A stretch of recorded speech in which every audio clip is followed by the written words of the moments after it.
have very happy memories of Halloween from my childhood. We used to do things like ducking for apples. We would buy monkey nuts wrapped up in red string bags. We would nibble our way through apple tarts that had things like rings or even coins hidden in them. It's a miracle that none of us choked or broke our teeth. But Halloween is, of course, the night before what used to be called All Hallows. And All Hallows was traditionally a day when Christians remembered and gave thanks for those they had known who had passed on. We now tend to call it All Saints' Day. It falls on the 1st of November, and this year it happens to fall on a Sunday. So here's our Sunday thoughts for All Saints from our Trend Desert Crate. Heather has the reading from Hebrews chapter 12. The reading is from Hebrews 12, verses 1 to 8. Therefore, since we are surrounded by such a great cloud of witnesses, let us not throw off everything that hinders and the sin that so easily entangles, and let us run with perseverance the race marked out for us, fixing our eyes on Jesus, the pioneer and perfecter of faith. For the joy set before him, he endured the cross, scorning its shame, and sat down at the right hand of the throne of God. Consider him who endured such opposition from sinners, so that you will not grow weary and lose heart. In your struggle against sin, you have not yet resisted to the point of shedding your blood. And have you completely forgotten this word of encouragement that addresses you as a father addresses his son? It says, "My son, do not make light of the Lord's discipline, and do not lose heart when he rebukes you, because the Lord disciplines the one he loves, and he chastens everyone he accepts as his son. Endure hardship as discipline. God is treating you as his children, for what children are not disciplined by their father? If you are not disciplined and everyone undergoes discipline, then you are not legitimate, not true sons and daughters at all." Most of my friends in Christian circles have quite different takes on whether or not to celebrate Halloween or to have anything to do with it. Some people get nervous that we put too much emphasis on the dark side, and I can understand that nervousness, though I don't see any harm at all in carving pumpkins or making apple tarts or ducking for apples or anything like that. I suppose what bothers me most, though, or maybe what disappoints me, is that many people are happy to dress up as witches or zombies on Halloween, and they miss the significance of All Hallows or All Saints' Day. You see, just as Christmas Eve isn't the really big deal, but rather it's a time of getting ready for Christmas Day, All Hallows Eve is meant to be just a quiet time of getting ready for All Hallows or All Saints' Day. Now, these words from Hebrews chapter 12 are often read on All Saints' Day. Since we are surrounded by such a great cloud of witnesses, let us throw off everything that hinders and the sin that so easily entangles, and let's fix our eyes on Jesus, the pioneer and perfecter of our faith. I love that thought of being surrounded by what the Bible calls a cloud of witnesses. We'll come back to that thought in a moment. But first this. Have you ever thought that being a Christ follower is a bit like running in a race? Now, if we're to run this Christian race, there are a few important things you need to consider. First of all, a really basic question. Are you in the race? Have you started? That's a question I pose to people again and again. In some denominations, it's kind of assumed that if you're baptized, then you're automatically in the race. I actually don't believe that. I have many friends who have been well and truly baptized and are definitely not followers of Jesus, and have no issue in telling you that's where they are. When a child is baptized, they become a member of the visible church, and parents and godparents take promises to do their best to encourage them to find a living faith for themselves. But if you're going to run a good race, then you have to actually have made a start. There has to have been some point in your life where either gradually or in some cases suddenly, you made a definite start to follow Jesus. A second important thing to remember is this. If we're going to run this race, there's a really important difference between trying and training. I know many, many people who have started the Christian race and they've dropped out a short time later saying something like, "It doesn't work. I've tried it, but it doesn't work." And it's almost as if they have given up without having done any training. But if you're going to run a good race, then training is essential. Imagine one day you get a call from the Olympic Committee telling you you've been chosen to represent your country at the next Olympics. And you picture the glory, you on the podium, millions of people watching you on telly. And then the reality hits. Right now, you get out of breath just running up the stairs. Trying will not get you very far. If you're going to run a good race, you have to train. And in the Christian life, that means we need to learn to celebrate. We need to learn to enjoy God. We need to train ourselves to worship. We need to give. We need to serve. And very importantly, it means you can't run this race on your own, because the Christian race is always to be run as a team. We need that support if we're going to run well and finish well. You're far better running with the encouragement of your fellow runners. And that's why it's really important to be part of a local church or fellowship. The denomination isn't important at all, but being part of that local church is really important.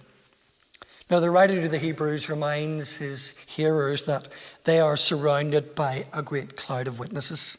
It's an unusual, but I think a really lovely choice of words. Imagine you're running this race, and in the stands all around you in the stadium are all the Christians and teammates you've known over the years, including those whom you knew but who are now at rest. Maybe there are aunties there, maybe parents, brothers or sisters, even children, maybe some of your Sunday school teachers, your school teachers, your school friends, and they're all cheering you on and rooting for you. But according to the writer to Hebrews, the most important thing is we are to fix our eyes on Jesus. Consider him. Be inspired most of all by him. Here's my final thought for All Saints' Day. God is very much on our side when we run for him. He's the chief coach, and he's there to help even when we trip up and fail, as most of us will do often. Some time ago, I came across an article in The Guardian online about some of the most memorable Olympic moments. And I read these names that I was very familiar with: Olga Korbut, Jesse Owens, Mary Peters, Zola Budd, Eric Liddell. But high on the list of memorable moments, at number 3, was a story from the Barcelona Games from 1992, when a British runner called Derek Redmond was running in the semis of the 400 metres. About 150 metres into the race, his hamstring popped and he hit the ground in agony. He hauled himself up and he was literally limping towards the finishing line. Medals are out of the question, but he was determined to finish the race. He said this: "Everything I had worked for was finished. I hated everybody. I hated the world. I hated hamstrings. I hated it all." And he told himself that he had to finish, so he kept hopping around. But then with 100 metres to go, he felt a hand on his shoulder, and it was his dad. His dad was Jim Redmond. He couldn't bear to watch his son from the stands limping all the way, so he charged down, propped up his son, and helped him across the finishing line. To me, that's always been a lovely illustration of how God wants to help us, even when we trip up and fail and falter. Some people get nervous, I think, at the idea of remembering the dead in our prayers. But I think it's really important. Think of it like this: if prayer is more like a conversation than like a shopping list, and it's really important to say thank you for those we knew and who have now passed on. Remembering them is both good and important. In some parts of Europe, churches on All Saints' Day or on All Hallows' Eve put little tea lights on graves. We could do it here, only they would probably be blown out by howling Halloween winds or put out by falling rain. But we remember on All Saints' Day. We remember with thanks. Even though friends may be gone from sight, they live on, sometimes in our DNA, certainly in our memories and in the lessons they taught us.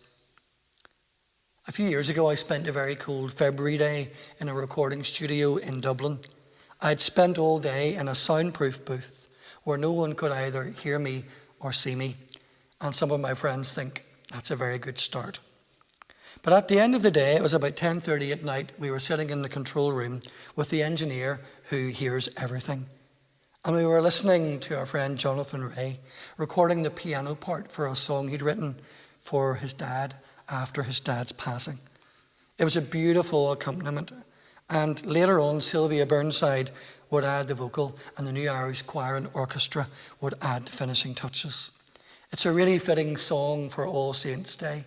It's a song about life and death and heaven and legacy. Thanks for spending time with us today on All Saints. Stay safe and God bless. And hopefully we'll catch up with you online or for real in our church buildings next Sunday morning on Remembrance.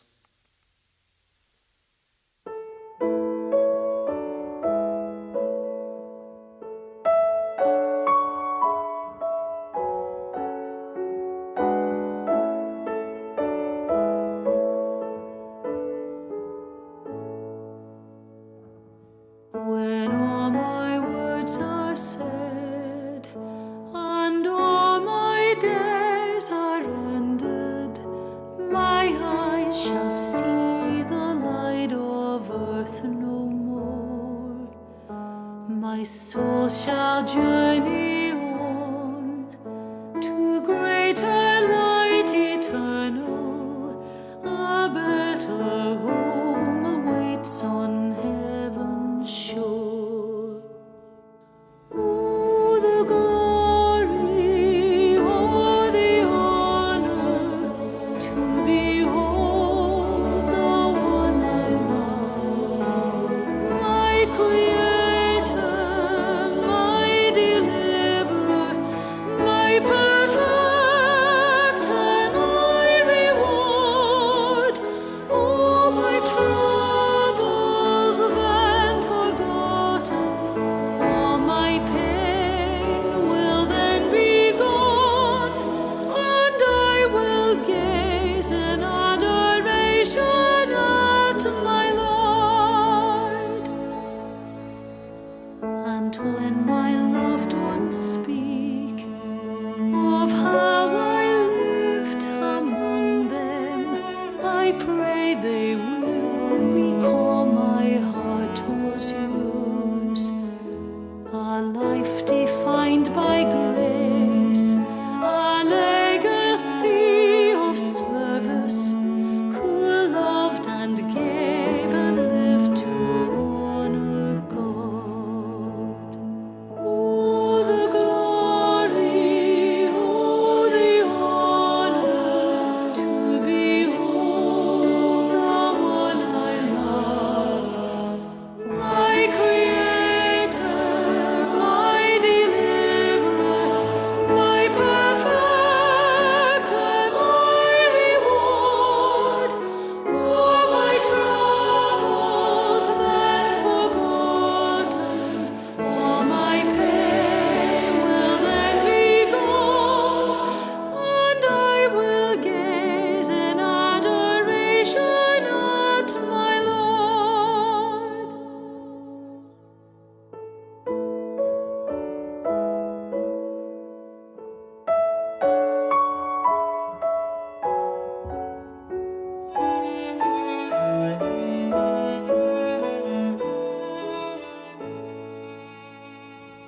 So while this life remains,